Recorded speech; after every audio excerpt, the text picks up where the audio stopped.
So I want to ask you, what is your relationship like with self? Are you kind to yourself? Do you have compassion with the self? Do you make the self a priority? Do you do things that fill the self up with love, with joy? Do you talk to yourself in a loving way? Because often what we do on our journey, and I've certainly been in this place earlier on in my life, where I was very critical to the self, very judgmental about the self, always comparing the self to others. And that is how our society is purposely structured, with lots of subconscious programs to get us to look outside of ourselves, to compare ourselves to others. And then because we're not the same, we don't look the same, we don't think the same, we don't feel the same, we then start to judge ourselves as not being enough, not being good enough. And that's really quite painful for the self, because truly the true self, the soul, knows that that is not the truth of who we are, and it creates a lot of distortion in our mind about who we are and in our reality. And the mind is not the true self, but we start to attach to the mind, and this whole false matrix is created that way anyway, to really fool us into believing that we are the mind and we do not have a soul. But we are the soul and we have a mind, and when we wake up to that, we can start to deliberately direct the mind in a way that is so much more fulfilling for us. And it starts by looking at the self. It starts by being honest with ourselves, because no matter where we are in life, whatever we're feeling and we're going through, we can realize that what we're experiencing is being co-created by the self. If we're feeling bad, we're not in a good place, have a look at yourself and ask, how are you speaking to the self? Are you speaking to yourself with love, with kindness, with compassion? Or are you being critical, judgmental, harsh with the self?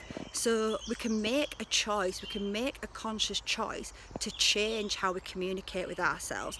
And when we do that, everything starts to change for us. When we start to realise, think about it this way, I always like to compare ourselves to small children, because we do have that inner child inside. We carry that aspect, and we also carry the aspect of the parent, and we have to re-parent ourselves.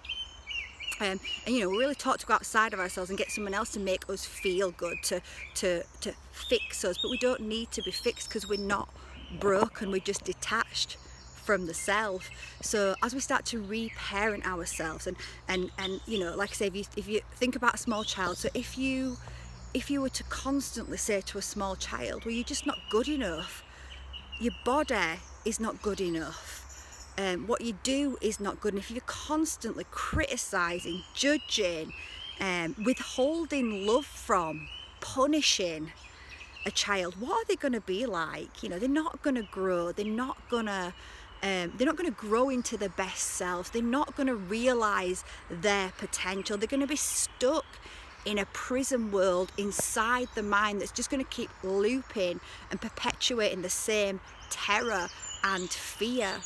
And it's no different for us if we speak to ourselves in that way, if we judge ourselves in that way, then we're creating that energy and that reality for ourselves. We're literally creating a script on the mind.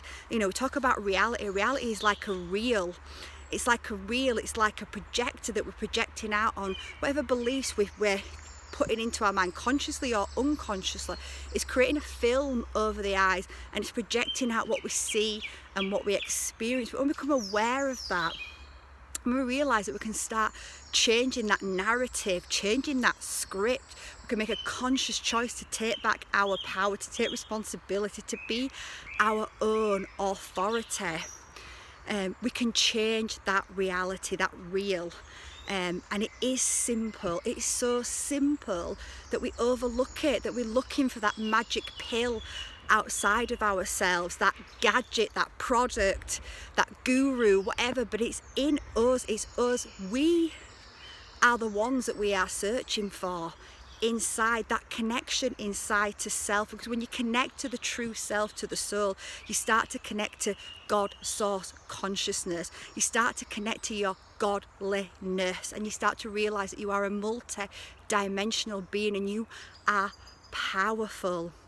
So have a look at how you communicate to the self, and make a conscious choice now to change how you communicate to the self. And you might not always get it right, because when we've lived in judgment for a long time, then it becomes like an automatic pilot. But as we become aware, i.e. we step into our consciousness, our godliness, our source powerness, once we become aware and we step into that, every time we step into that, we are dissolving those old programs. We are lifting the veil from our eye of those illusions, those lack programs that have been programmed into us. Remember, you are innocent. You're an innocent child of the universe. Connect to that, talk to yourself that, and everything will change.